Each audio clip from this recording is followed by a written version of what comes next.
न मन्त्रं नो यन्त्रं तदपि च न जाने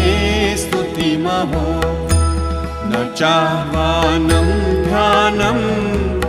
तदपि च न जाने स्तुतिकथाः न जाने मुद्रास्ते तदपि च न जाने विलपनम् परं जाने मातः त्वदनुसरणं क्लेशहरणम् विधेरज्ञानेन